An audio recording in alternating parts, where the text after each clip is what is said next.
The earlier you start, the bigger the benefit is. But you become what you think. So use your what we call intelligence quotient. Use it to the maximum. Do well in your job. Go the extra mile which is required. If you have $10 to save, how much you put in a bank account and how much you put in investment. So that ratio will work for anybody. Even if you have small savings.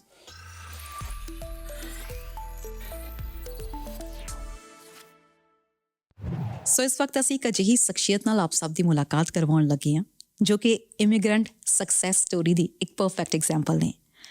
ਸੋ ਇਹਨਾਂ ਨੇ corporate ਦੇ ਖੇਤਰ ਦੇ ਵਿੱਚ ਜੋ ਉਚਾਈਆਂ ਹਾਸਲ ਕੀਤੀਆਂ ਨੇ, ਮੈਨੂੰ ਲੱਗਦਾ ਹੈ ਕਿ ਇਹਨਾਂ ਦੀ ਸਟੋਰੀ ਤੋਂ ਸਾਨੂੰ ਸਭ ਨੂੰ ਕੁਛ ਨਾ ਕੁਛ ਸਿੱਖਣ ਨੂੰ ਜ਼ਰੂਰ ਮਿਲੇਗਾ। ਅਤੇ ਨਾਲ ਦੀ ਨਾਲ ਮੈਨੂੰ ਲੱਗਦਾ ਹੈ ਕਿ ਇਹ ਕੁਛ ਅਜਿਹੀਆਂ ਇਨਫੋਰਮੇਸ਼ਨਸ ਵੀ ਸਾਡੇ ਨਾਲ ਗੱਲਬਾਤ ਸਾਂਝੀ ਕਰਨਗੇ ਜੋ ਕਿ ਸਾਡੇ ਕਾਫੀ ਕੰਮ ਆ ਸਕਦੀਆਂ ਨੇ।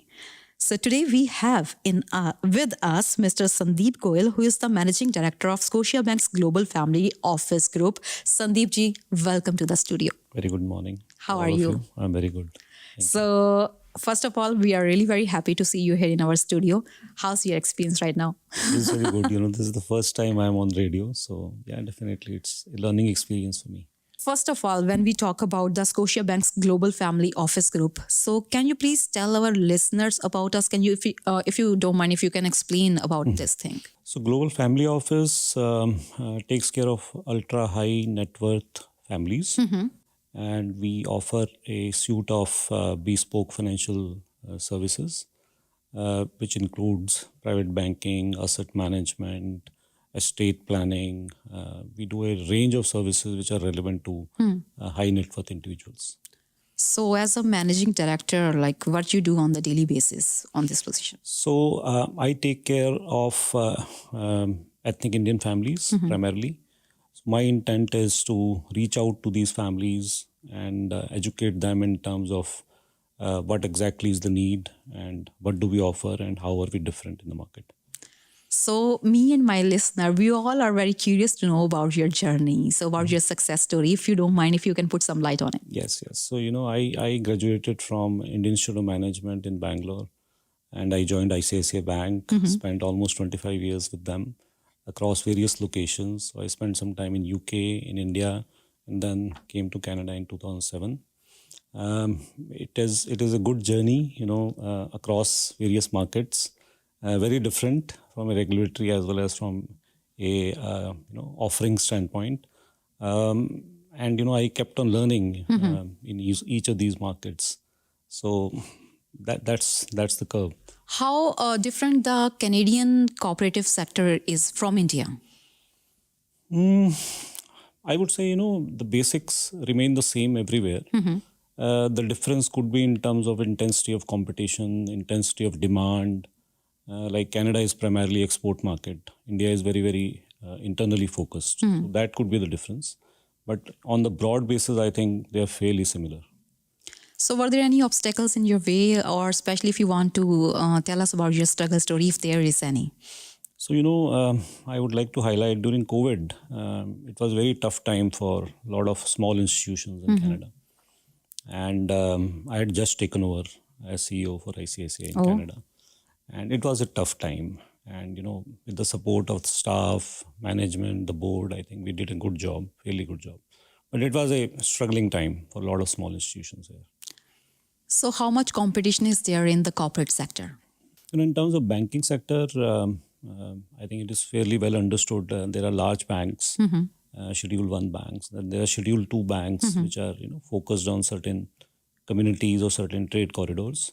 And then there is a range of credit unions which are there, which again focus on very specific communities. So it's a very well-structured, well-regulated industry in Canada.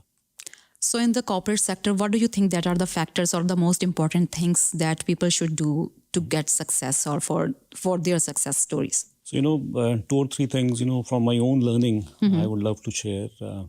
Definitely whoever is coming to work on the corporate side has the requisite qualifications or educational background. So use your what we call intelligence quotient. Use it to the maximum. Do well in your job. Go the extra mile which is required. The other thing which is very important in many of the corporate jobs is the emotional quotient. People forget that, and there is no teaching which is done on this particular topic. Okay. So you need to, learn how to do teamwork, how to understand what the other person is thinking, how to take care of what not to say, what to say. So those kind of things are very, very important in the corporate environment. Do you think the concept of wealth management, such as financial planning, investment, strategies, and tax optimization, are just as important for young generation to understand and apply in their own lives? Absolutely. The more I'm understanding, the earlier you start, the bigger the benefit is. So young generation, even if you are not probably thinking that you are wealthy, but the concepts which will come handy to you, say 10 years, 20 years down the line, if you start early understanding these concepts, I think it will be of great help, because there is a power of compounding which is there in financial services. So the earlier you start, the better it is. So is there any work that they can do with their own things, or it should be taught in a teacher in the schools or colleges? I think, investment advisory services is a very specialist area. So my recommendation will be to, visit your bank branch, preferably Scotiabank. You can visit any nearest branch and get in touch with the financial advisors there. Okay. So there is one more thing, like when we talk about Toronto is a home to many South Asian youngsters, right? Especially the first generation immigrants who often focus on meeting immediate financial needs. As a result, they may feel that they don't have enough to prioritize saving or investing. As a financial expert, what advice would you give to these young South Asians to help them shift their mindset and start building a strong financial foundation? So, I also, when I came here, and a lot of my friends, when they came here, they were all, in that boat where, you are having debt on your accounts, and you have to take care of a lot of financial requirements, both in Canada, India, home country, you have to take care of your parents. So I understand, once new immigrants come in. But you become what you think. So you should start early, as I told earlier. Start small. There is no harm in being, relevant and starting small, and keep learning as you go along. So in many South Asian families especially, there are often some emphasis on saving for the short term or for family obligations. How would you explain the importance of starting early with the investments and embracing the power of compounding over years? Yeah. So, as we work with large families also, there is always this concept of asset allocation, how much you should put in a bank deposit, how much you should put in investments. And that's a ratio. So, if you have $10 to save, how much you put in a bank account and how much you put in investment. So that ratio will work for anybody, even if you have small savings, and your savings will grow. Compounding, definitely, if you start early, money you save today, say at 5%, if it compounded over 15 years or 20 years or 30 years, it will always be better. The longer the time frame, it is better. So sometimes the youngsters, they don't see any immediate benefit of long-term financial planning. So what would you like to say about this? No, long-term financial planning is always beneficial, because, it will show you, even if it might not be accurate, because, how do you foresee what will happen in next 30 years? But still, it gives you an estimate in terms of where you will be in terms of your assets, liabilities, savings, what is the best way forward for you. So it should be done. So when we talk about the today's scenario, especially for the immigrants, the young immigrants who are here right now, so wealth management strategies sometimes seem more complex and out of reach for those who aren't yet wealthy. So whatever advice do you have for individuals who may feel overwhelmed by the idea of the wealth management? Good question. Best thing I'll advise them is that, visit your nearest branch. Start, understand, nobody is forcing you to get into it, but at least understand it. The door will be open, and, you can start small and take baby steps. And when you feel comfortable, you can do larger things. So sometimes they feel like if they will go with the long-term financial planning, they sometimes feel like if they will get financially strained or sometime overstressed. What would you say? Not necessarily, because these investments will typically be held into a registered or a non-registered account. They are liquid in nature. in case you are not able to pull on, you can always pull them back. So these are very flexible plans.